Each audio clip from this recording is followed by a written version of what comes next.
ஜெபிப்போம். வானத்தையும் பூமியும் படைத்த சர்வ வல்லவராகிய கடவுளே, இந்த அருமையான கால வேளையை கொடுத்ததற்காக ஸ்தோத்திரம்.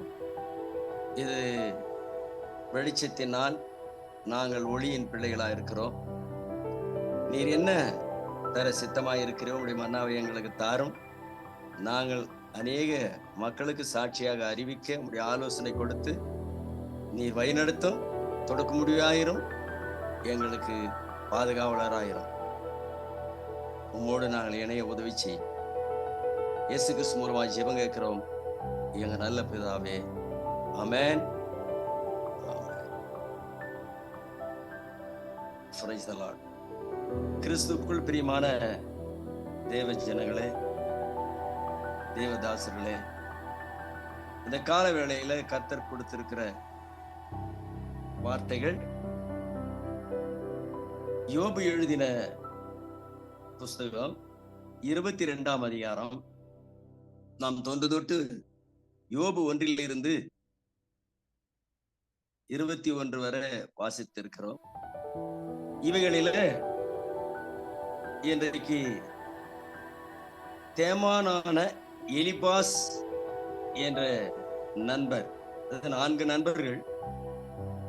இவரு முதல்ல இருந்து சில காரியங்களை சொந்த அனுபவங்களில் இருந்து ஒரு தேவ மனுஷனுக்கு இன்சல்ட் கொடுக்கிறத நாம் பார்த்து கொண்டு வருகிறோம். அதாவது யோபு 4ஆம் அதிகாரத்துல இவர் வராரு. அங்கேயும் யோபு குறித்து சொல்றாரு. அது முதல் சுற்று. 2வது சுற்று 15ஆம் அதிகாரத்துல இதே மனுஷன் வராரு. இவர் யோபனுடைய நண்பர்ல ஒருவர். இவருடைய சொந்த அனுபவங்களில் இருந்து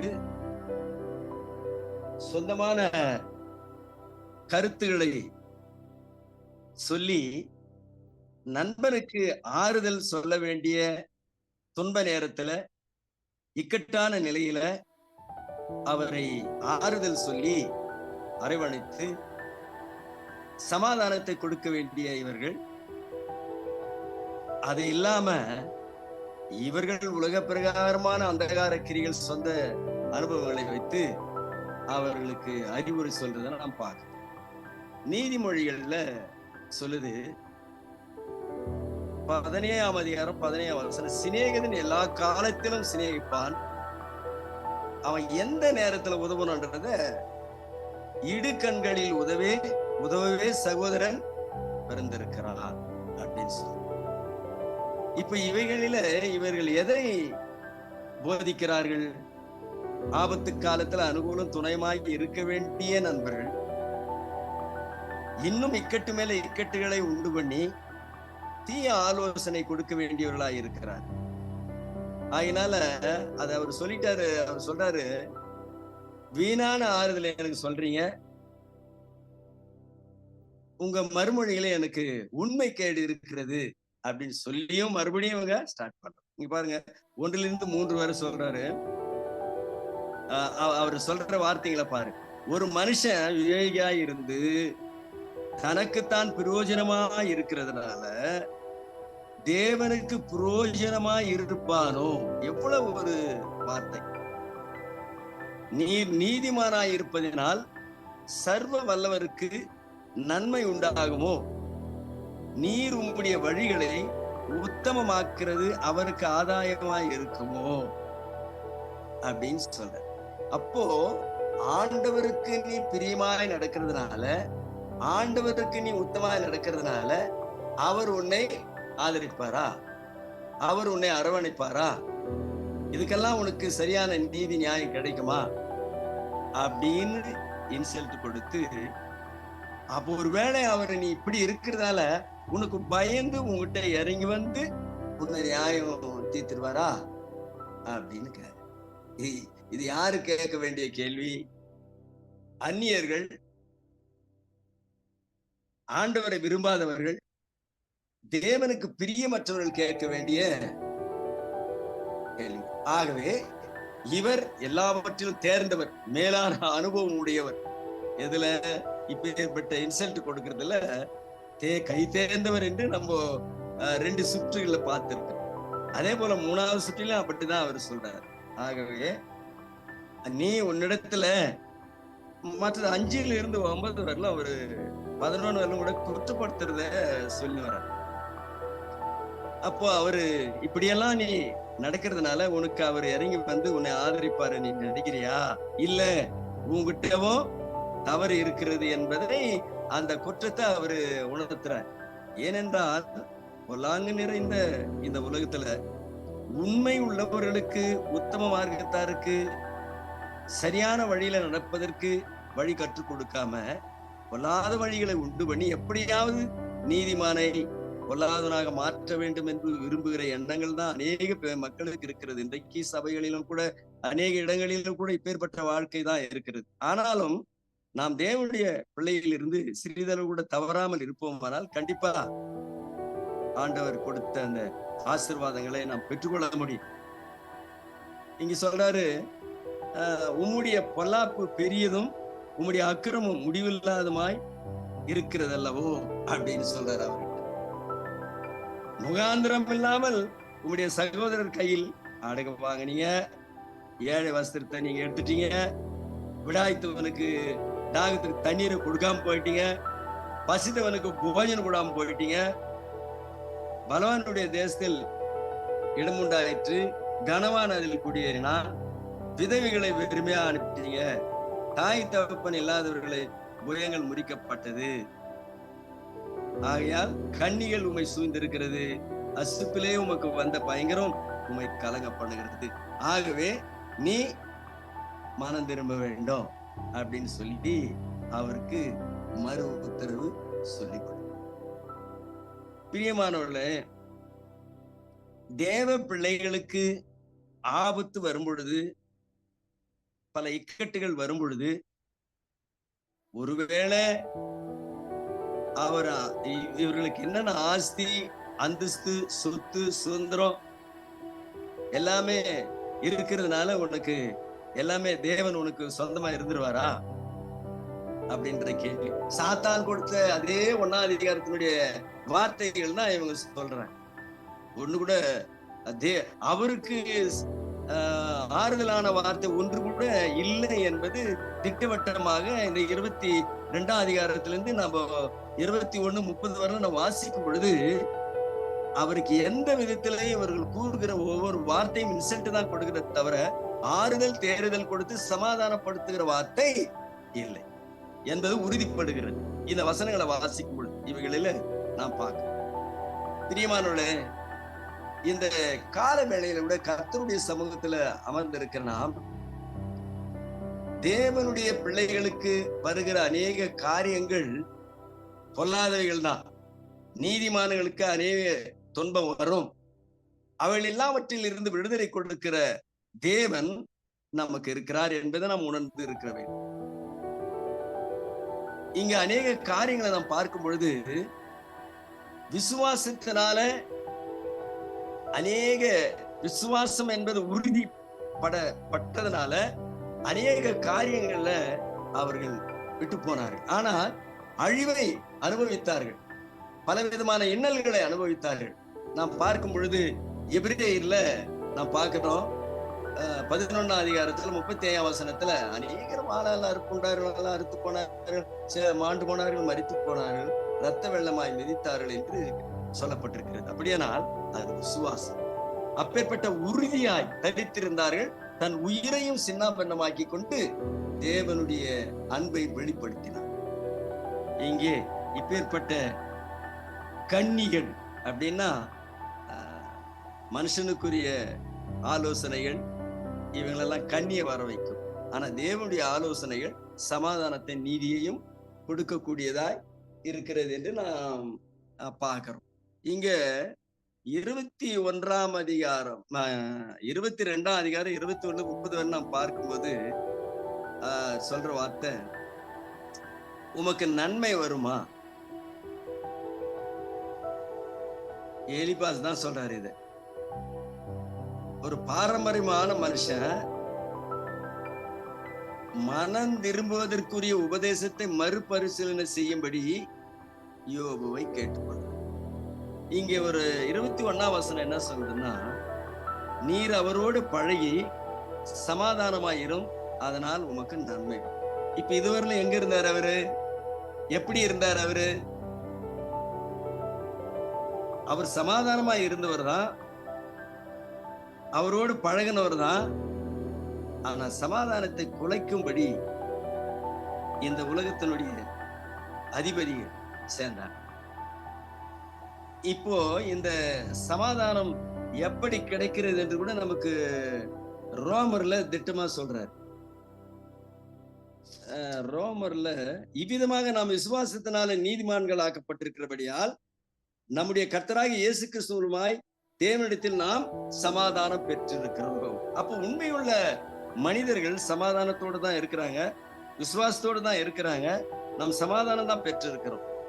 இன்றைக்கு சபைகளில கூட குலைச்சல்கள், கபட விசுவாசங்கள், கள்ள உபதேசங்கள் இவைகளெல்லாம் நுழைகிறதுனால நாம் சமாதானத்தை விட்டு, மனமகிழ்ச்சியை விட்டு, கர்த்தரை பிரியப்படுத்த விட்டு அந்தகார கிரியைகளுக்கு.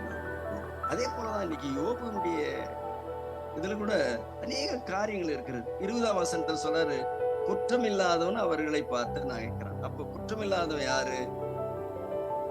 அவரே சொல்றாரு, எலிபாஸ். ஆகவேதான் ஆண்டவர் இப்படி நீ அநேக காரியங்கள்ல விட்டுட்டு இருக்கிற, இந்த காரியங்கள் எல்லாம் சரி செய்ய வேண்டும் என்றால் நீ மனம் திரும்பி ஜெபிக்க வேண்டும் அப்படின்னு சொல்லி 21ல அவர் சொல்றார். அப்போ ஆண்டவரோடு அவர் முதல்ல காரியங்கள்ல உத்தமன், சன்மார்கன், தேவனுக்கு பயந்தவன், பொல்லாப்பு விலகி தன்னை காத்து கொள்ளுகிறவனா இருந்ததுனாலதான் எங்க ஆபத்து வந்துருமோ, நம்முடைய விசுவாசத்துல குறைபட்டு போயிடுமோ, நாம் ஆண்டவருக்கு பிரியமில்லாத போயிடுமோ என்று சொல்லி ஒவ்வொரு குடும்பத்தையும் அழைத்து அவர் பாவம் இல்லாதபடி, குற்றம் இல்லாதபடி ஆண்டவரை வணங்கினார்கள் என்று போடப்படும். பிரியமானவர்களே, நாமும் தெய்வ பிள்ளைகள். இன்றைக்கு சபைகளில நமக்கு அநேக காரியங்களை செய்ய நம்முடைய சபை போதக தலைவர்கள் கொடுத்திருக்கார்.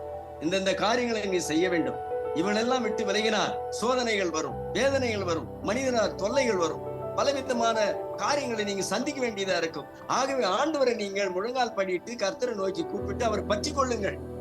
அப்பொழுது உங்களுக்கு ஆபத்து வந்தாலும், பல கஷ்டங்கள் வந்தாலும் உங்களை விடுதலை கொடுக்கிற தேவன் உங்களோடு கூட இருக்கிறார் என்று நம்முடைய தலைமை போதர் எப்போதும் அதையே போதிச்சு கொண்டார்.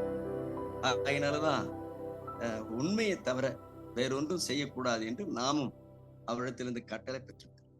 ஆகவே அவர் வீணா சொல்றது இல்லை, உண்மையாக அனுபவித்தார், அனுபவங்களை பகிர்ந்து கொள்கிறார்.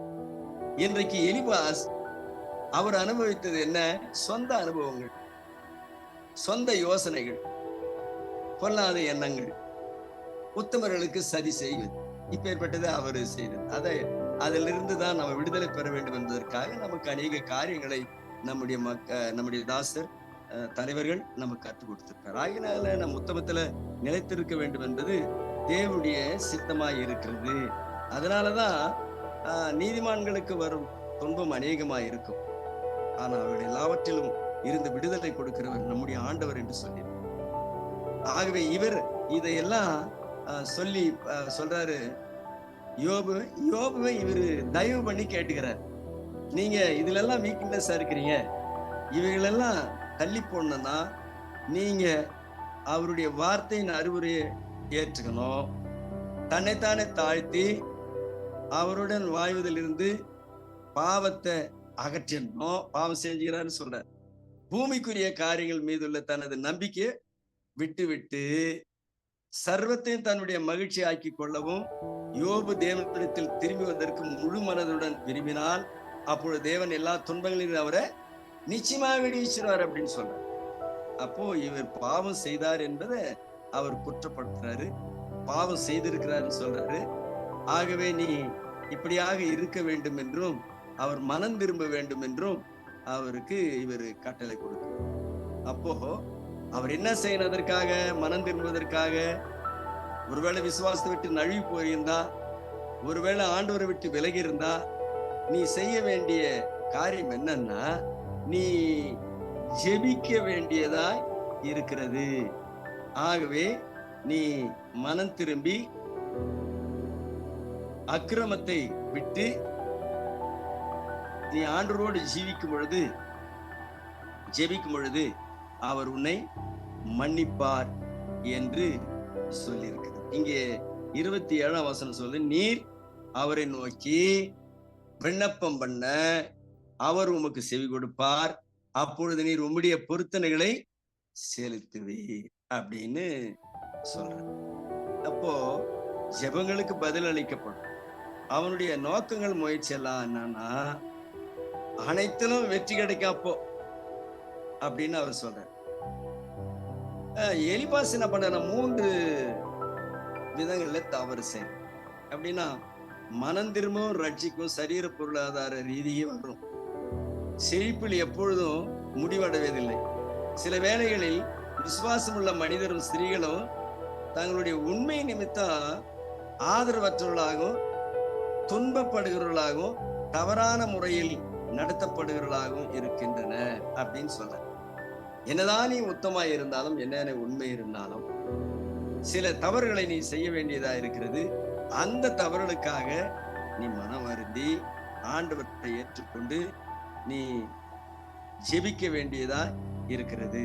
அப்ப நீ மனம் திரும்பணும் அப்படின்னு சொல்லி அவரிடத்துல இவர் பேசுற. அவர்கள் அந்த சமயம் எபிரேயர் 11:39 சொல்லுது, அதை இவர் பெற்றுக்கொள்ளவில்லை அப்படின்னு சொல்லு. அப்ப அவருடைய சுகத்தையும் செழிப்பையும் மீண்டும் பெறுவதற்கு மனம் திரும்பும்படி யோபுக்கு புத்திமதி கூறியதில் எலிபாஸ் தான் அறியாமலேயே சாத்தானை ஆதரிக்கிறான். உண்மைதான? முதல்ல இருந்து நான் சொல்லி வரேன், இவரு சாத்தானுடைய கிரிகள் அவருடைய இருதயத்தில் இருக்கிறதுனால ஒரு உண்மையுள்ள மனுஷனை, தெய்வீக மனுஷனை அவரு இவ்விதமாக எண்ணங்களை அவருக்குள்ள செலுத்துறார். வேளை அவர் சொல்றது, நீதான் நீதிமானா, நீதான் ஜெபிக்கிறவரா, நீதான் உத்தமனா, நீதான் உண்மை உள்ள மனுஷனா என்பதை வச்சு மனசுல அவரு அப்படி குற்றப்படுத்துறத நம்ம இந்த வசனங்கள்ல நம்ம பார்ப்போம். அப்போ குற்றச்சாட்டுன்னா, யோபுக்கும் தேவனுக்கும் விரோதமா இருந்து தேவனத்தில் இருந்த நன்மைகளை பெற்றதுனால தேவனை சேவித்தான் என்பது யோபு சாத்தான் முன்னையே குற்றச்சாட்டு. முன்னவே குற்றச்சாட்டு நான் சொன்னேன் இல்லையா? முன்னவே சொல்றேன். 1ஆம் அதிகாரம் 9-11 வரலும் யோபு நம்ம படிச்சோம்னா, நீ இந்த சொத்தெல்லாம் கொடுத்ததுனால, இந்த ஆஸ்தியெல்லாம், இந்த அந்தஸ்தெல்லாம் நீ கொடுத்ததுனால அவர் உன்னை விடாம புடிச்சுன்னு இருக்காரு. அது சாத்தானுடைய ஏவுது. அதே எண்ணங்களை தான் அந்த நண்பர்கள் உற்பத்தி ஆக்குறாங்க. இன்னைக்கு சபைகளிலும் அநேகமான தேவ மக்களிடத்திலும் விசுவாசம் உள்ளவர்களை கெடுப்பதற்கு கூட இவ்விதமான எண்ணங்களை பயன்படுத்தி அவர்களை தவறாக நடக்க கள்ள உபதேசங்கள் உபதேசிக்கப்படுகிறது. ஆகினால ஆண்டுடைய திட்டங்களை சரியாக புரிந்து கொண்டா, இவன் இந்த எலிபாஸ் சொன்ன ஒரு வார்த்தை கூட யோபுவுக்கு பொருந்தாது என்று திட்டமாக சொல்லப்பட்டிருக்கிறது. அப்போ ஆவியானவருடைய மனுஷனை ஆவியினால சோதித்தறிந்து அந்த ஆவியினுடைய யோசனையை தேவ மனிதனுக்கு கொடுக்கும் பொழுது அவர் அந்த ஆபத்திலிருந்து விடுதலை பெறுவதற்கு ஆவியானவர் உதவி செய்யும் என்று கருத்துகள் சொல்லப்பட்டது. பிரியமானவர்களே, இந்த அனுபவங்களை நாம் பார்க்கிறோம். யாருடைய அனுபவம், எப்பேற்பட்ட அனுபவம் தேவ மனுஷனுக்கு பொருந்தும், அந்த நேரத்துல அந்த வார்த்தைகளை சொல்லி அவர்களுக்கு ஆறுதல் கொடுக்கக்கூடியவனாக தேவ சிநேகிதன் இருக்க வேண்டும். ஆனால் இவர்களோ உலகத்துக்குரிய வாக்குத்தத்தங்களை வார்த்தைகளை சொல்லி அவரை இன்னும் புண்படுத்தக்கூடியவர்களாக இருக்கிறது என்று கர்த்தருடைய வார்த்தை திட்டவட்டமாக நமக்கு. அப்போ தேவனுடைய ஆசீர்வாதத்தை பெறுவதற்காக